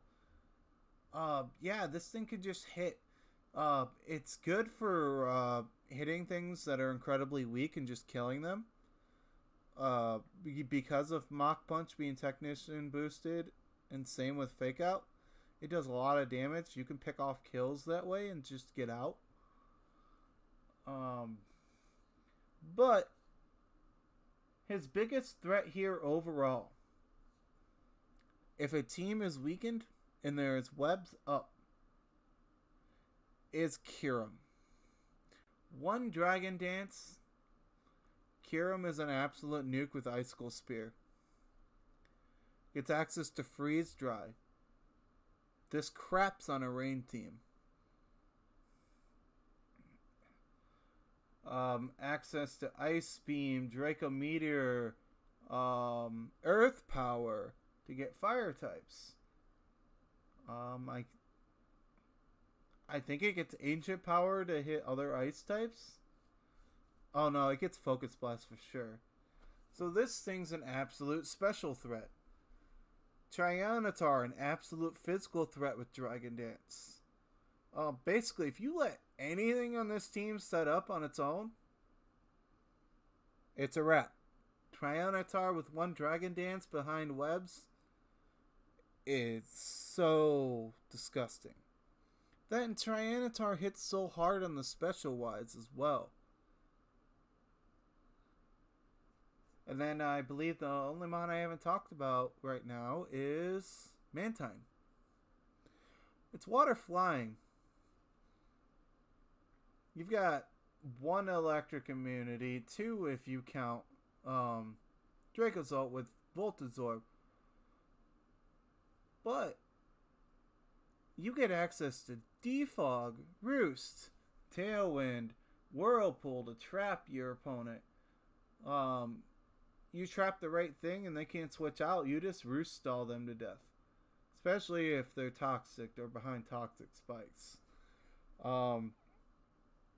This mon gets access to Hurricane, Air Slash, Soak to turn them into a water type. It can do a lot of things. This team behind Tailwind is incredibly scary. Like Flareon, Guts Flareon behind Tailwind is just scary. You set Tailwind, then you just let yourself die. In comes Flareon. That's scary. Dhelmise with max speed behind Tailwind with a choice band is scary. Yeah, this team hits pretty hard. But he's going to have to be very crafty with it.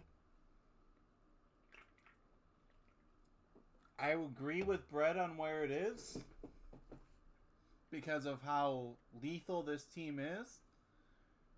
But there are still 3 teams better than this. On to number 3. We have Scarlets. This team is absolutely terrifying.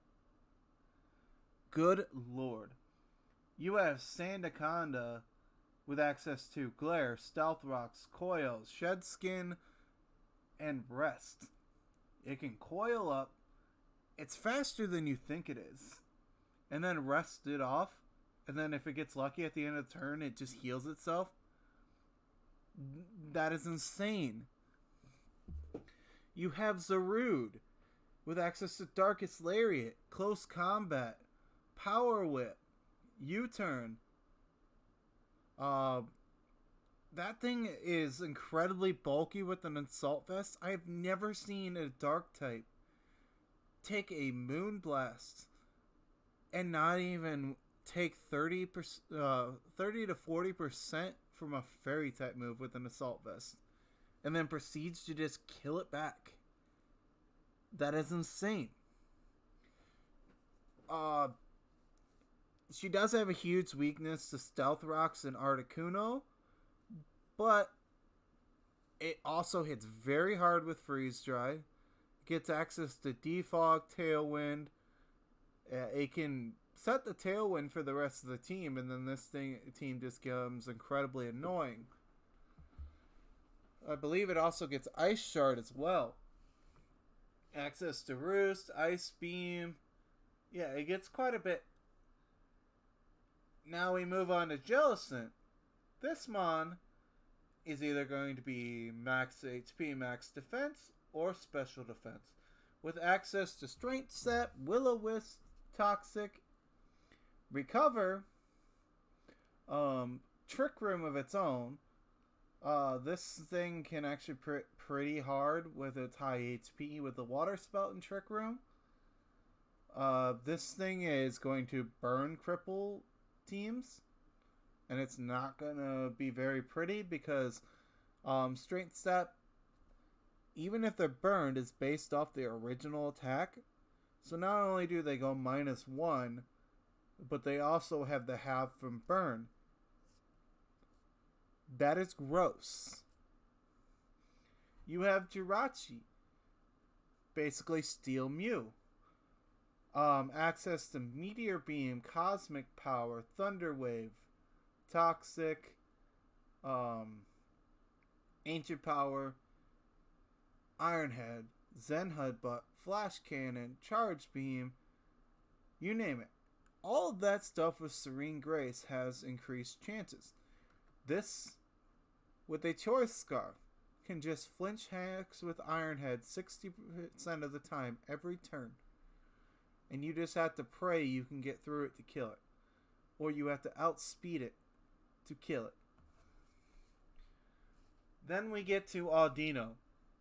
I hate this thing so much.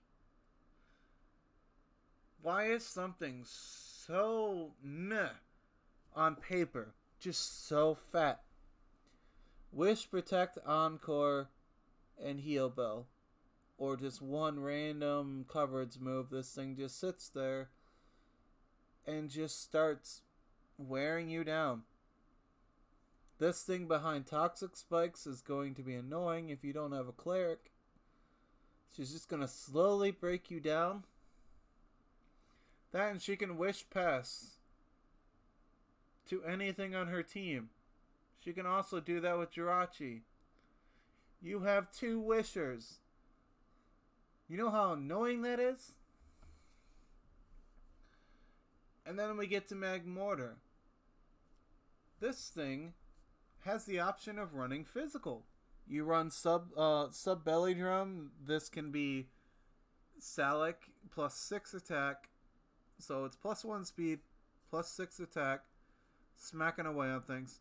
Or you can use its really high special attack for Solar Beam, Psychic, Thunderbolt, Scorching Sands, Fire Blast, and Psychic. It also gets Focus Blast as well. So it gets very good coverage for a very cheap fire type. And it's decently fast. And then, one of the reasons I think this team is here is Shuckle. I hate this mom with a passion. I don't know what set's worse, the Hazard Setup set or the Wrap, Shell Smash, Power Swap, Rest Shuckle that can just, if you don't have Taunt, can 6-0 an entire team because it just sits there and lets Wrap kill you. Because Wrap lasts for 4 to 5 turns. Plus leftovers, it just sits there and you're stuck. You can't switch if you don't have momentum. And then it just stalls you. One Shell Smash with Contrary and you can't kill this thing. And then we got our T-Spike setter in Galar Weezing.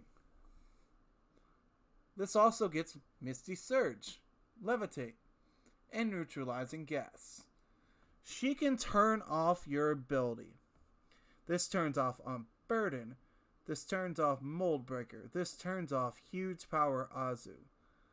This turns off so many abilities. Except for abilities like Power Construct, Stance Change. Yeah, that's the only ones I can remember off the top of my head. But this thing's annoying. It's Fairy Poison type.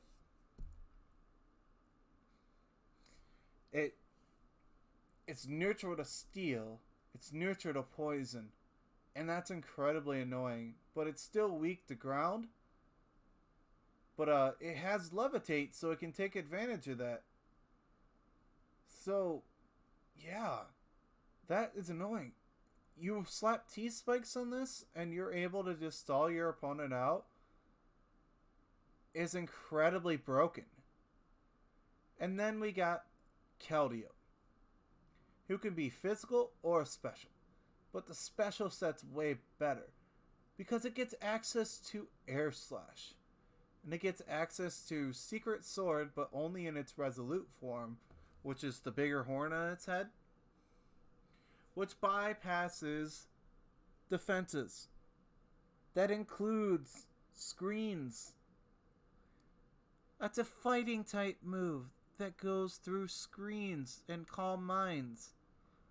That is insane. This gets access to Flip Turn, so she can, when she's threatened, she can just Flip Turn into an immunity. Good God. This gets Psycho Cut. This gets Scald. This gets Icy Wind. This thing can be a support tool, or it can just win the game on its own. Not exactly fun. And then we get to her S tier. They decided, Garchomp, it's got Sword Stance. It doesn't get Dragon Dance, though. But they give it Scale Shot. So that is a 2 to 5 hitting turn move that boosts speed but lowers defense, but this thing can slap a White Herb, get the defense back. So it can Sword Stance, then Scale Shot, then it can just Dragon Claw and Earthquake an entire team to death. Wrap your head around that. You time this Garchomp solos your entire team by typing alone. It's weak to Ice. But you gotta hold Jirachi, Articuno, Jellicent, Aldino, Magmortar, a Shuckle, a Weezingowr, and a Keldeo that switches into an Ice-type move unless it's Freeze-Dry.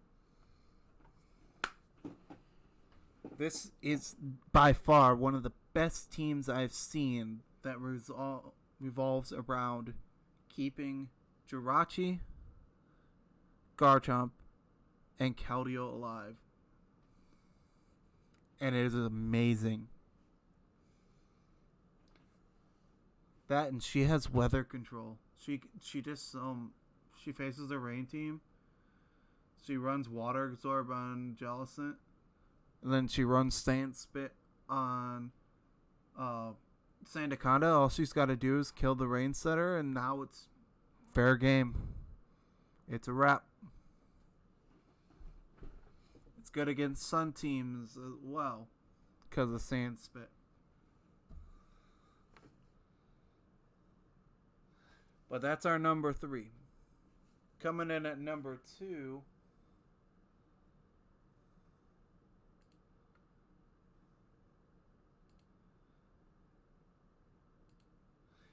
is my week 1 opponent. This is not going to be fun. We have Sacred TD, coach of the Los Angeles Dodrios, making his return to Wi-Fi after a while. He's got Lycanroc Dusk with Tough Claws. He's got Rotom Heat. Typing-wise is incredibly bulky. Defog. Everything else. Stab fire moves. What's punched through a lot of teams. Hex, Volt Switch, Will-O-Wisp, Pain Split, Defog. He's got Morpeko, which is a physical rapid spinner with access to Seed Bomb, Parting Shot, Aura Wheel, which changes between electric and dark every other turn, and increases its speed by 1 every time. And then you have Dottler. That thing is incredibly bulky, and it gets access to Sticky Webs, Reflect, and Light Screen.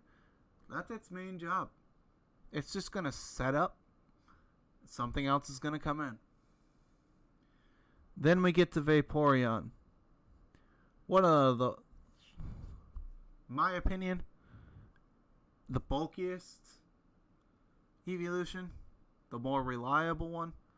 Like, sure, Umbreon's great, but you can't beat one that just fires off a Scald and burns something. Gets access to Toxic, Wish, Water Absorb, which is annoying. You heal it if you're not careful. That's his first Wish passer. Then we get to Kangaskhan, which is his second. Kangaskhan gets Wish. It also gets Fake Out. So, it also gets Scrappy. So this can hit Ghost types with Double Edge. Banded Double Edge does a lot more than you think it does.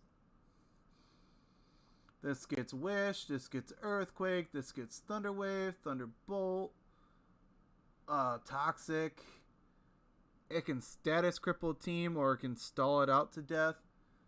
And then you get the Caparaja, which is sheer force.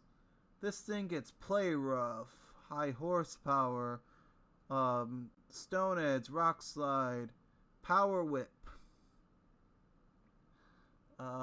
Heavy Slam, Flash Cannon, Steel Beam. This thing hits like an overall truck. It gets coverage for the things that want to switch into it. And it can just sit there and be bulky and chunk things. That's its only job. It also gets access to Stealth Rocks. So between this and Lycanroc Dust, that's already 2 Stealth Rockers that are already annoying to deal with. Then you get the Nidoking. This is also sheer force boosted. Can be physical or special. Its coverage on the special side is Ice Beam, Flamethrower, Shadow Ball, Sludge Wave, Thunderbolt, Scorching Sands and Earth Power. Physical side, it gets Rock Slide, Ice Punch, Fire Punch, Poison Jab, Body Slam. But this thing also gets T-Spikes and Stealth Rocks. So this is where the screens and the bulk come in play, because if T-Spikes go up and you can't cripple this team or to start killing things, he's got the means to just let you die to the T-Spikes. Nidoking hits like a truck for 150 speed. That's incredibly good, especially behind sticky webs. That is amazing. Then we get to Altaria, which I believe also gets Wish. I'm not 100% sure, but I know it gets Heal Bow. So if any part of this team gets status, Kangaskhan, Vaporeon come in, Heal Bow. Heals the entire team. It also gets access to Defog, Tailwind, Toxic, and it gets access to Dragon Dance. So this thing can set up on its own. Sure, it gets a tiny little nerf in Earthquake because of Rillaboom, but it also gets access to Play Rough, Iron Tail, Dragon Claw, Dual Wing Beat, and I believe I said Iron Tail, I can't remember. But it can hit pretty hard. It gets access to Body Slam as well. It gets access to Roost to heal itself. Yeah, that thing alone can be annoying as well. That and Dragon Flying resists Grass by 4. Resists fire, resists water. Yeah, it's really good. And it can just heal itself. That's amazing. And then we get to Hawlucha. This gets on Burden. Swords Dance, U-Turn, Acrobatics, Close Combat, High Jump Kick, Drain Punch, Thunder Punch, Poison Jab.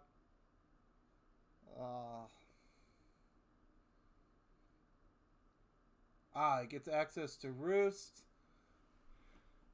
It gets access to Defog as well. So this, with the non-burden boost, outspeeds almost everything except for Bear, Scooter, and Rain, and Sceptile. It just, I wish it hit harder.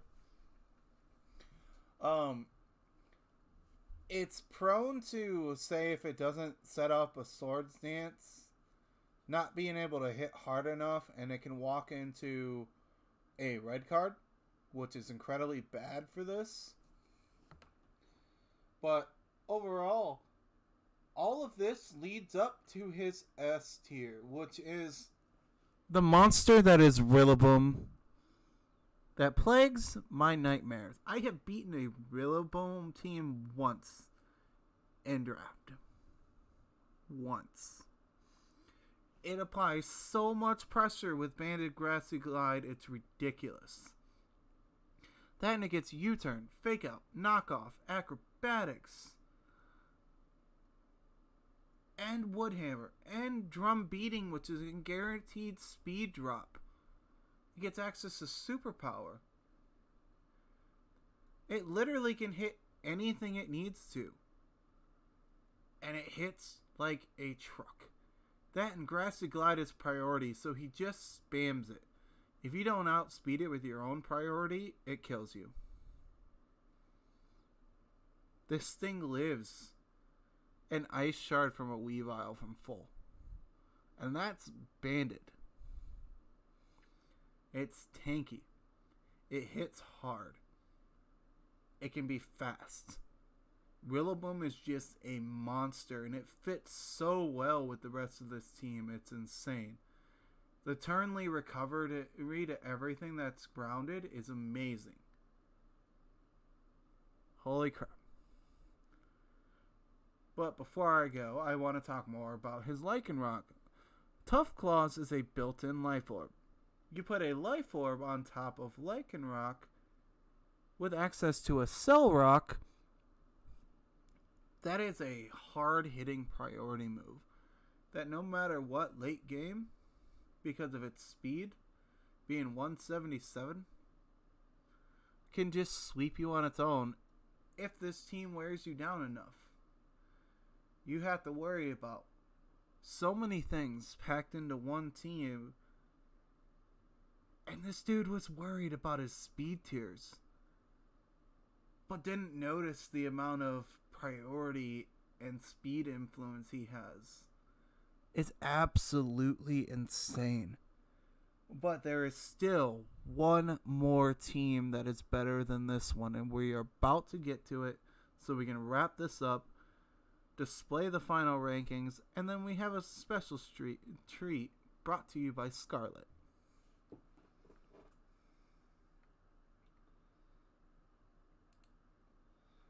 Last but not least, we have Gengar Heracross at number 1. You have Defiant and Passimian, which is actually really fast.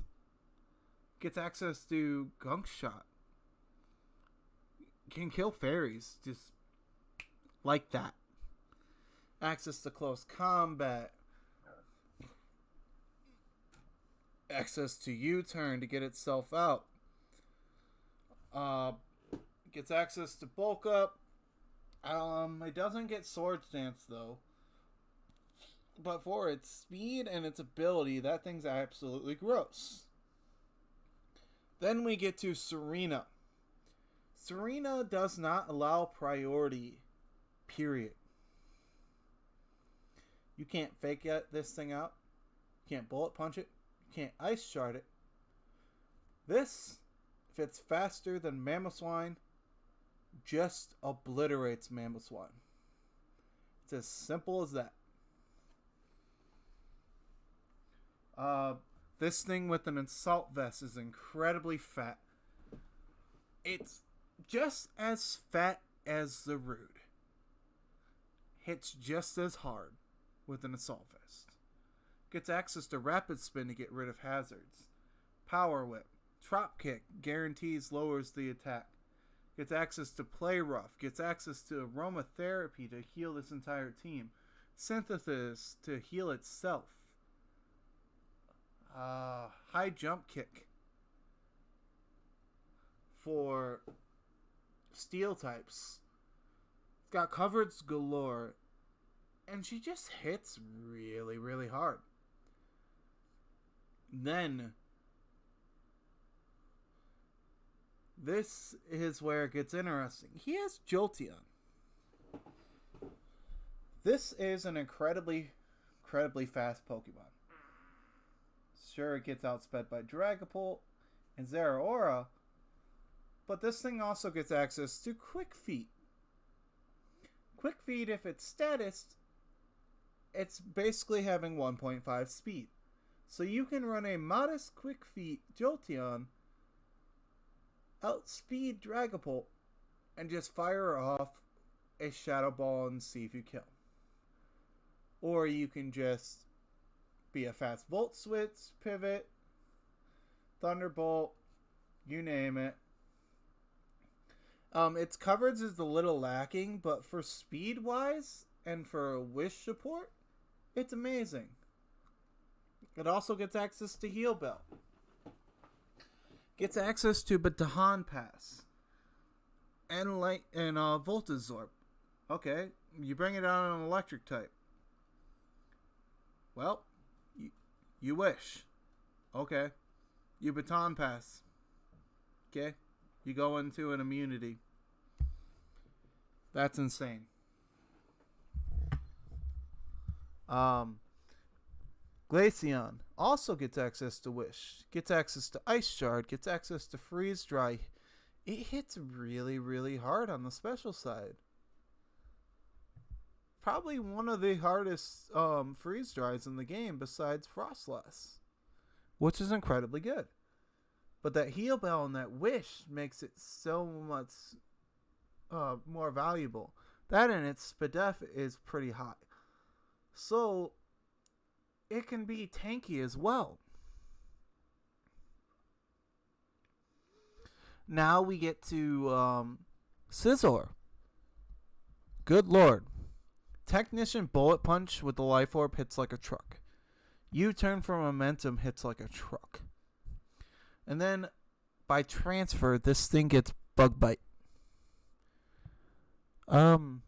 This eats berries.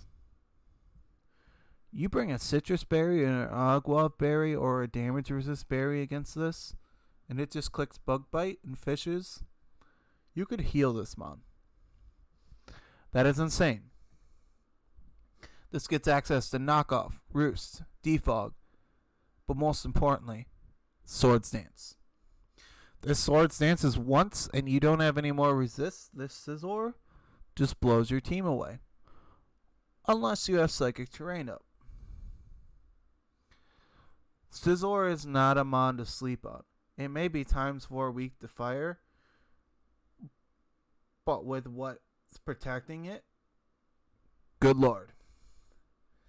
That brings us into Chandelure, the highest special attack in the game, with Flash Fire, with Intimidator, Infiltrator, and Curse Body.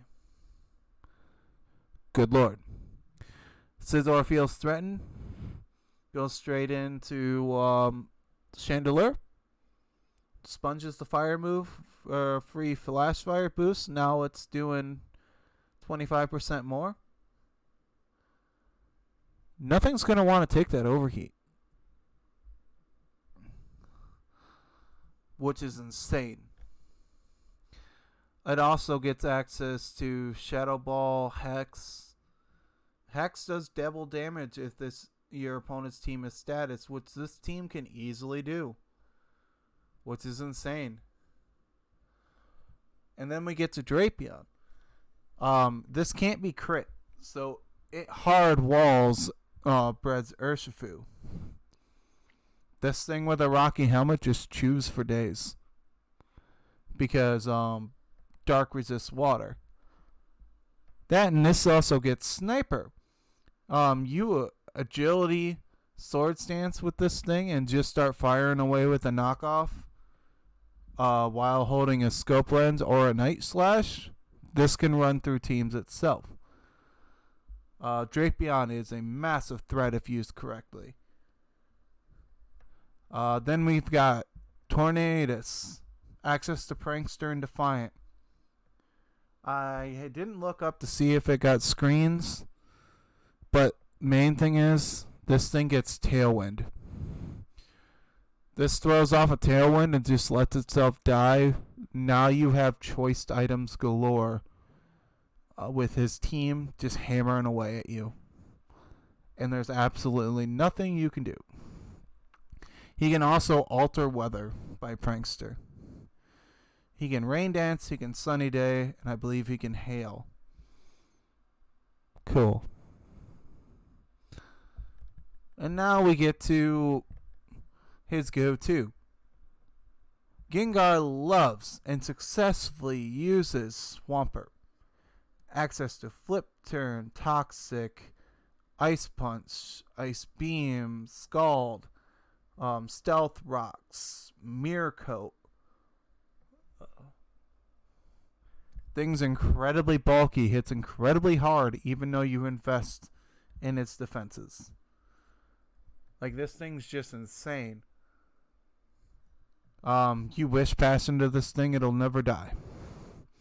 And then it just Flip Turns out for momentum because it's slow. Good lord.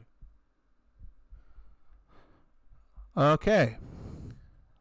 Next big threat is Unaware Clefable and Magikarp. This thing can Cosmic Power for days and just ignores it. It also can say you Belly Drum with Azu. Oh, hey, doing neutral. Cool, you can't kill me. This gets access to Play Rough, Moonblast, Flamethrower, Ice Beam,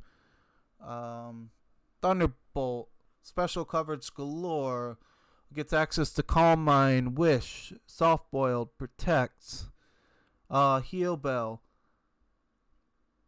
He can pass a wish to anything on his team by just clicking Teleport, which is negative priority. straight into anything that's a damage immunity. That is so gross. And this team is going to be so hard to deal with. But the biggest threat on this team, besides the Scizor I see, is the Mon standing in the back. Mold Breaker Haxorus with Earthquake kills anything that's Levitate besides Rotom, Mo, and Rotom Fan. Because it ignores it. This thing with an Iron Head or Poison Jab one-shots Mimikyu. This ignores Sturdy. What else does it ignore? Ignores Wonder Guard. Water Absorb, Flash Fire, Volt Absorb, Storm Drain. This ignores basically almost all abilities, which makes Haxorus after one Dragon Dance an absolute nuke, and it fits so well on this team. But we've talked long enough. This is incredibly long. Let's get to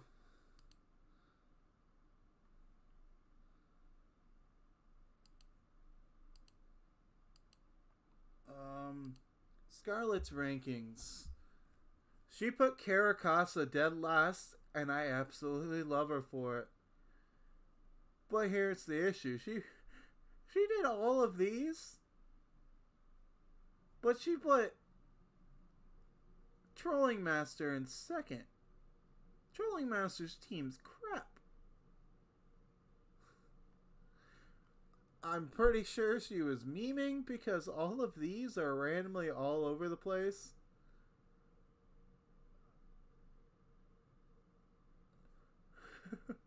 And this is just here to have everybody get a good laugh at before I show the final results.